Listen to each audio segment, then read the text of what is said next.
This is the weekly setup review of Monday Night Raw.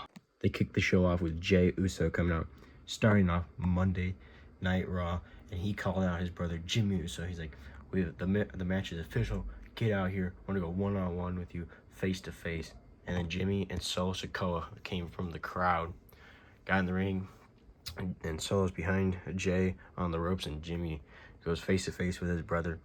And Jimmy pretty much telling Jey, well, Jey said, wow. He goes, I miss you, Jimmy. But he pretty much, then he goes, just saying how he misses him, and why'd he leave? And Jimmy's like, what are you talking about? Like, I left, you left. He goes, I was trying to help you not turn into Roman Reigns. You're the one who left the bloodline. You never came. You could have stayed with me. And he goes, and everything you've been successful with has been with me, Big Brother. Which I love how he keeps on calling himself Big Brother, even though he's like, I think it's like 3 or like 3 minutes. It's 3 minutes or something because they're twins. It was funny. Pat McAfee on the commentary was like, "What is he talking about? He's got 30 seconds on him." I was dying laughing. But no, Jimmy's pretty much just like, everything you've done, it's because of me. The longest reigning tag teams, because of me. Main event in WrestleMania, because of me. And he goes, your biggest moment of your career was because of me. And then Jey said, no, my biggest moment of my career is coming. It'll be this WrestleMania 40 when I get to have my dream match, when I get to fight you one-on-one. And then Jey absolutely knocks out Jimmy Uso with a big old right hand. And then Solo Sikoa goes to distract Jey, and then a super kick to Jey from Jimmy Uso. And then they're beating on Jey, beating the holy hell, and the crowd starts chanting, Cody, Cody. Cody comes running out, no music, just in his like dress clothes and everything. Gets to the ring, starts beating up, throws Jimmy out.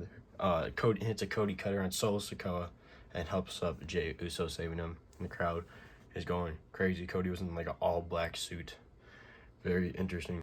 After that was DIY versus the Creed brothers. This was definitely my favorite tag match of the night because it was almost all tag matches tonight for the qualifying and everything to get in the 6 tag team ladder match at WrestleMania 40 for the undisputed tag titles. We already know, obviously, the tag champions are in it. And then DIY are now in it because they beat the Creed brothers. This match was actually really good. I thought the Creed brothers were going to win, but they ended up going to DIY and they ended up posing like this point to the WrestleMania sign. After that was Dominic Mysterio versus Ricochet going one-on-one. Before this, backstage, and the Judgment Day was saying Dominic's going to get the job done because last week in the Gauntlet match, JD McDonald failed to take out Ricochet. And they also told Andrade that you'll be having a one-on-one match next week on Monday Night in Chicago. Ricochet and Dominic went one-on-one. Ricochet ended up picking up the victory with a big super kick, 1, 2, 3. Then JD McDonald, Dominic went after him, but he ended up doing a backflip off JD McDonald, flipping out of him. This match was okay. I'm like, it wasn't amazing, but it wasn't bad. Then it was the contract signing for the Intercontinental Championship at WrestleMania 40. Gunther is going to be defending his Intercontinental Championship against the one and only Sami Zayn. Sami Zayn won the Gauntlet match last week, so the contract signing, they signed it. Gunther was saying how you're like pity and everything to Sami Zayn. He's like, there's no way you're going to beat me. He goes, like, it really reminds me of like a Rocky 4, how like Gunther's Ivan Drago and Sami Zayn is Rocky. Nobody believed him. Nobody, like, before they went out for this contract signing, Chad Gable came to Sami. He's like, you're not going to beat Gunther. He goes, he's impossible to beat. Like, everybody's doubting him. And then Sami Zayn, like, Gunther's like, why aren't you looking at me? Why aren't you looking at me? And he goes, you don't care. Finally, Sami just went off on Gunther. He goes, I'm looking you right in you dead in the face.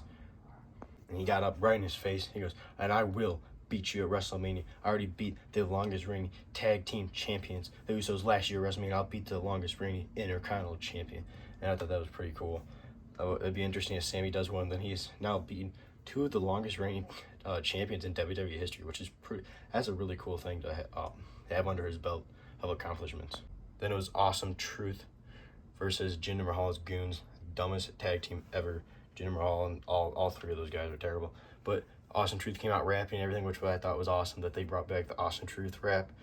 And R-Truth got hit by one of Jinder Mahal's guys' finisher, and he ended up falling on the other guy with Jinder Mahal, and ended up getting the win.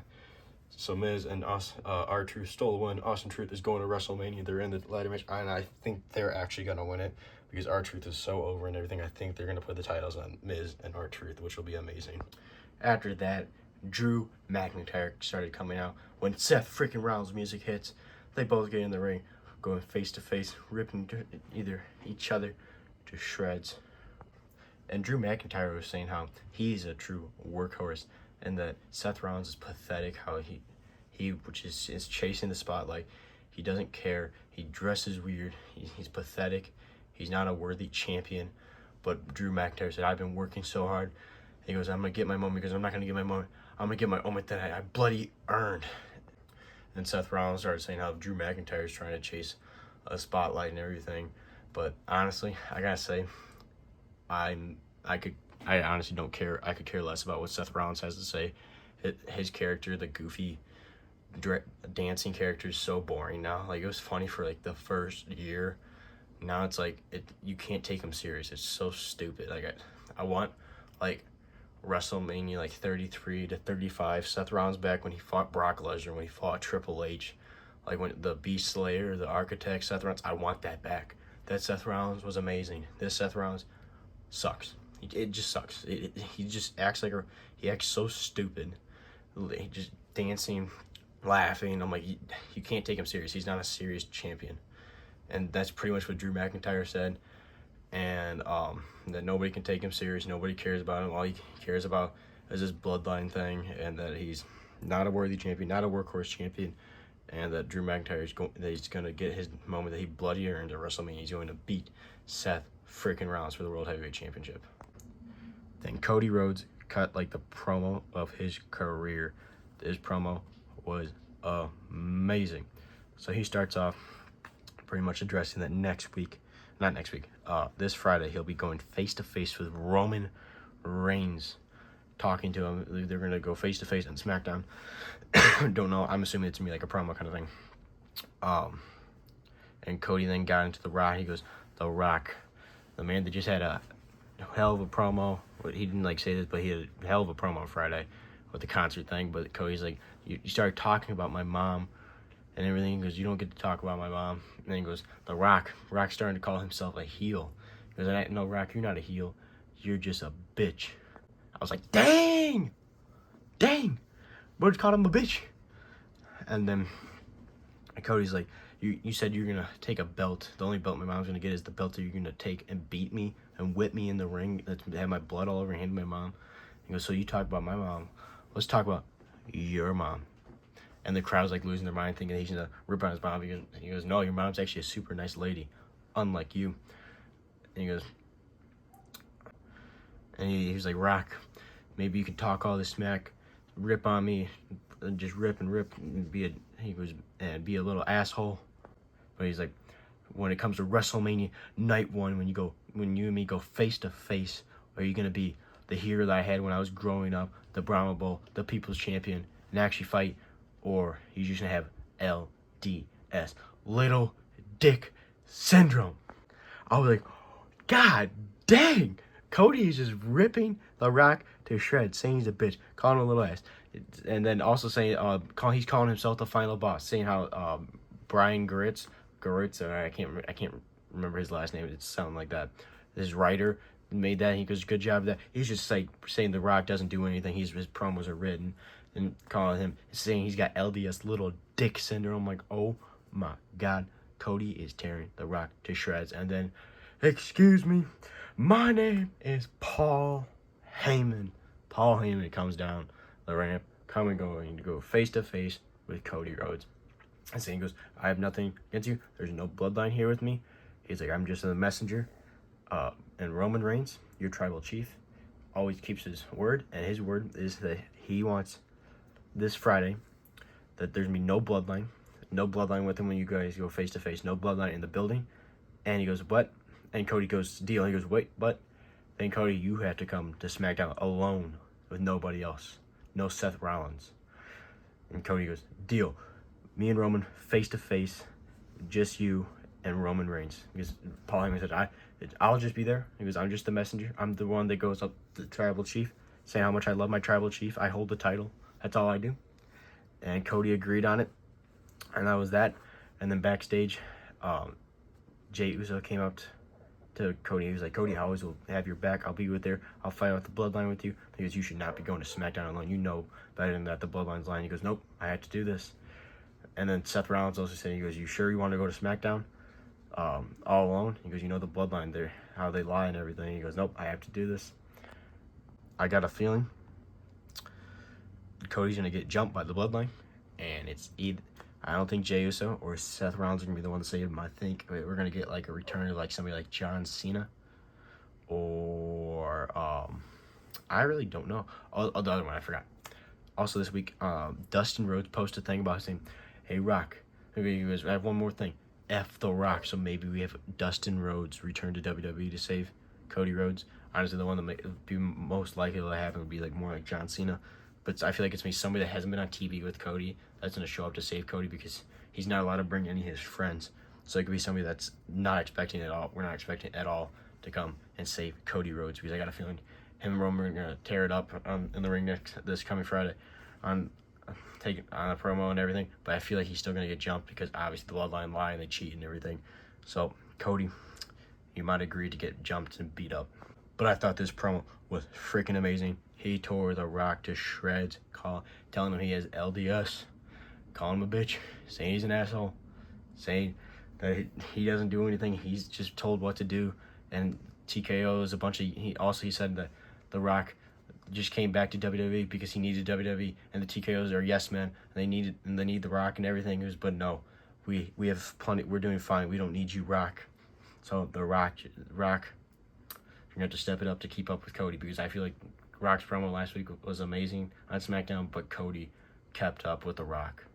CM Punk had a package video.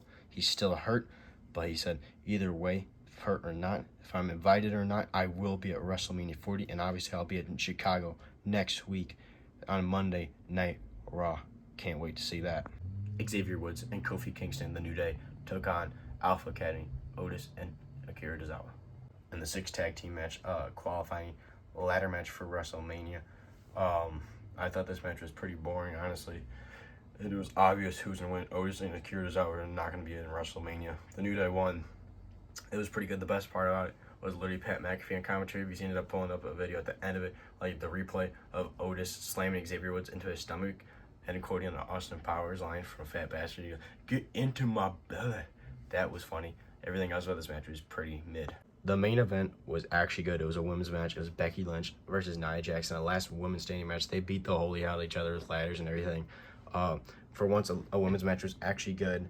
Becky Lynch ended up doing her manhandle slam through Nia Jax through a table, and then Nia Jax got back up because it's a count to 10, and then finally Becky Lynch ended up laying her on the announcer's desk. She got on top of the giant ladder and did a leg drop on top of her, and then Nia Jax did not get up for the count of 10. Becky Lynch picked up the victory, celebrating everything, and then Rhea Ripley's music hits. They go face to face in the middle of the ring, and Rhea Ripley holds her title up to end the show. Pretty good match, I gotta say. Becky Lynch and Nia Jax, honestly, was one of the best matches of the night, even though I usually don't enjoy the women's matches. I personally think this Monday Night Raw was not one of their best Monday Night Raws. Cody's promo was really good. Drew's promo was good. Seth sucked. Dominic and Ricochet was okay. The Jay and Jimmy thing opened the show was good, and Gunther and Sami Zayn was pretty good. But the most of this was promos. The best tag match of the night was DIY and Creed Brothers.